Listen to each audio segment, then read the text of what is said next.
नमस्कार. महाराष्ट्रातील विविध क्षेत्रातील बातम्या झटपट आपल्या मोबाईलवर पाहण्यासाठी लगेचच सबस्क्राईब करा राष्ट्रशक्ती लाईव्ह न्यूज आणि सोबत बेल आयकॉन प्रेस करायला विसरू नका. आजच्या या आपल्या शिवसेना पक्ष प्रवेशाच्या या सोहळ्याच्या निमित्तानं आपल्याला आशीर्वाद देण्यासाठी उपस्थित असलेले महाराष्ट्रातील अनाथांचे नाथ, महाराष्ट्राच्या लाडक्या बहिणीचा अतिशय लाडका भाऊ म्हणून ज्या महाराष्ट्रानं डोक्यावर घेतलेले आपल्या राज्याचे लोकप्रिय उपमुख्यमंत्री आदरणीय एकनाथरावजी शिंदे साहेब, मंचावर उपस्थित नामदार आदरणीय भरतशेठजी गोगावले साहेब, मंचावर उपस्थित नामदार आदरणीय प्रकाशजी आंबेडकर साहेब, मंचावर उपस्थित आपल्या राज्याचे माजी मंत्री मार्गदर्शक आमदार आदरणीय तानाजीराव सावंत सर, मंचावर उपस्थित राज्यसभा नूतन खासदार डॉक्टर आदरणीय ज्योतिताई वाघमारे मॅडम, उपस्थित खासदार आदरणीय धैर्यशील दादा माने, उपस्थित मार्गदर्शक आदरणीय शहाजी बापू पाटील, आदरणीय चंद्रहारजी पाटील, आदरणीय सिद्धारामजी मेहत्रे साहेब, आमदार राजाभाऊजी खरे साहेब, आदरणीय सहकारी मार्गदर्शक अमोल बापू शिंदे, साईनाथ भाऊ अभंगराव, चरणराजजी चौरे, संजय बाबा कोकाटे, शंकरांना धोंडगे, आज या पक्ष प्रवेश सोहळ्याच्या निमित्तानं माझे सहकारी अनिलदादा सावंत, या नगरीच्या नगराध्यक्षा, उपस्थित आपल्यासोबत प्रवेश करणारे सर्व सन्माननीय नगरसेवक, सन्माननीय नगरसेविका, जिल्हा परिषद सदस्य, पंचायत समिती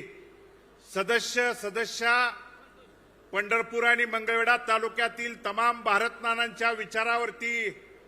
प्रेम करणारे, प्रत्येक गावातील वडीलधारी प्रमुख पदाधिकारी, गावचे सरपंच, आजीमाजी पदाधिकारी, प्रमुख लोक, उपस्थित प्रमुख संस्थांचे पदाधिकारी, सर्व वडीलधारी, उपस्थित मंचावर शिवसेनेचे सन्माननीय सर्व पदाधिकारी, सर्व वडीलधारी, सर्व सन्माननीय पत्रकार बंधू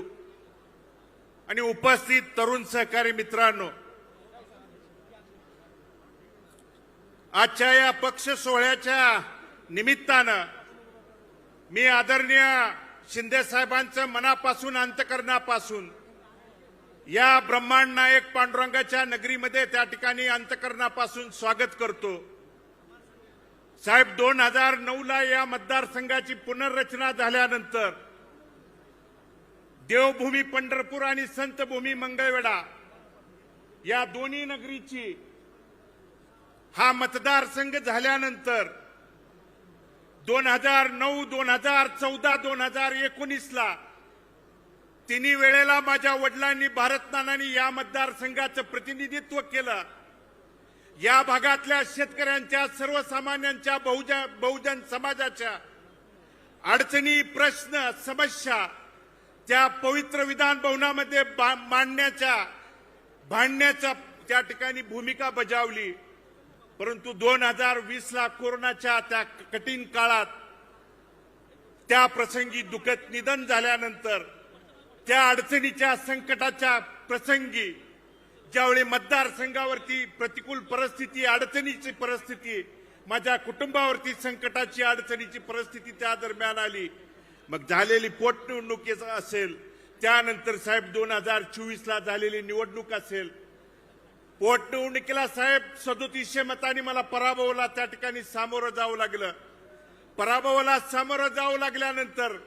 राज्यातल्या प्रत्येक नेते मंडळींच्याकडे या मतदारसंघातल्या, तालुक्यातला प्रत्येक प्रश्न पोटतिडकीनं मांडण्याचा त्या ठिकाणी घेऊन जाण्याची भूमिका मी मांडत होतो,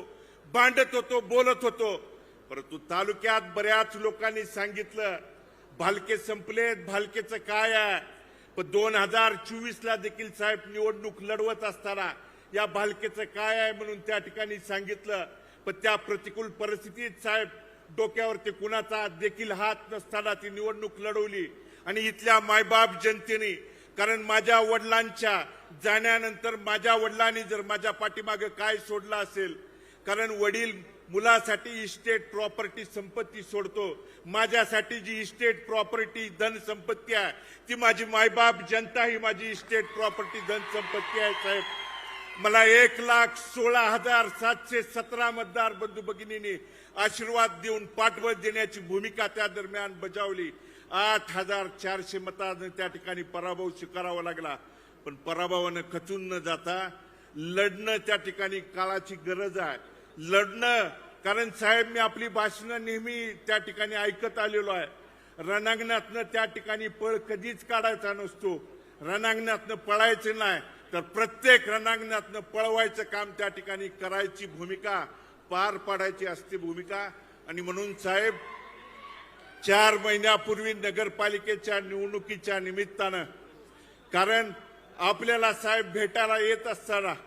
ज्या अनाथांच्या नाथ म्हणून ज्या महाराष्ट्रात आपण त्या ठिकाणी साहेब प्रसिद्ध आहे,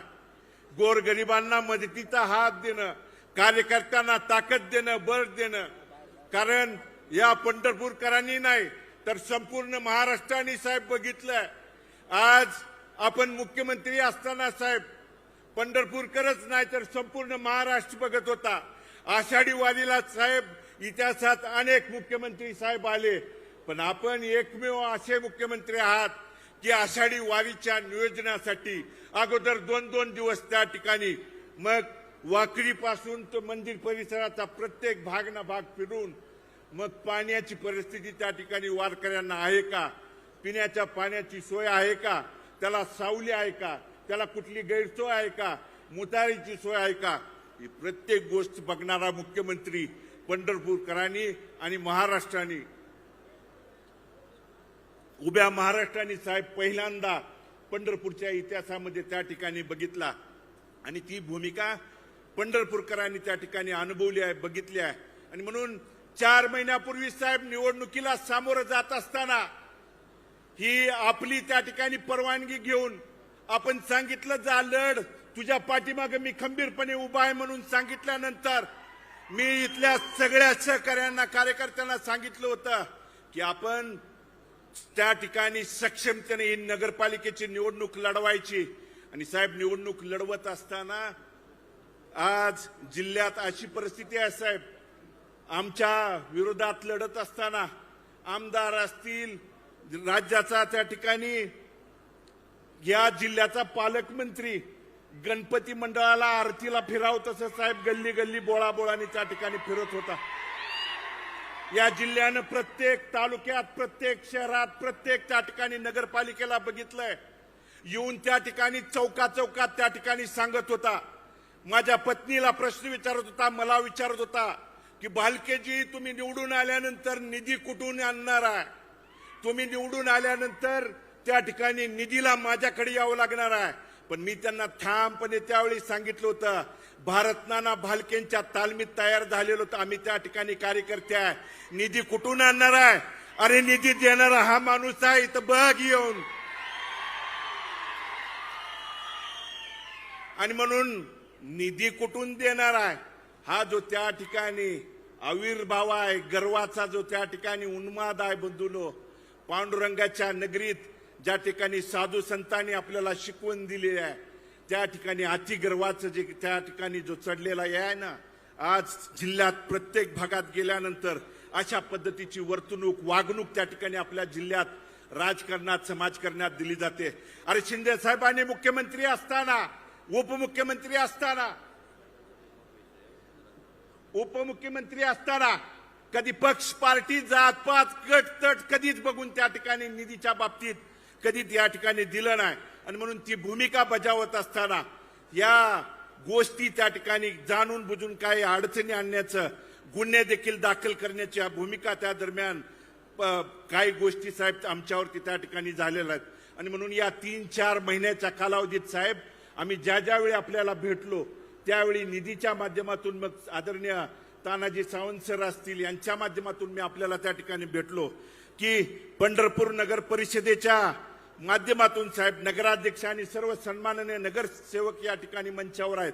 नगर परिषदेच्या प्रशासकीय इमारतीसाठी साहेब विशिष्ट त्या ठिकाणी वैशिष्ट्यपूर्ण निधीतून 50 कोटीच्या निधीची साहेब त्या ठिकाणी आपल्याला मागणी त्या दरम्यान केलेली आहे. पंढरपूर शहराच्या विकास आराखड्यातल्या रस्ते विकसित करण्यासाठीची साहेब आम्ही त्या ठिकाणी 100 कोटीची मागणी आपल्याकडे केलेली आहे साहेब. यशवंतराव चव्हाण तलाव त्या ठिकाणी परिसर विकासासाठीची 30 कोटीची आपल्याकडे निधीची मागणी केलेली आहे. वैशिष्ट्यपूर्ण निधीच्या संदर्भात साहेब कार्तिक वारी, आषाढी वारी आणि इतर त्या ठिकाणी ज्या वाऱ्यांच्यासाठी जो निधी दिला जातोय तो निधी वारी त्या ठिकाणी आषाढी वारीच्या 10-15 दिवस आधी दिला जातो.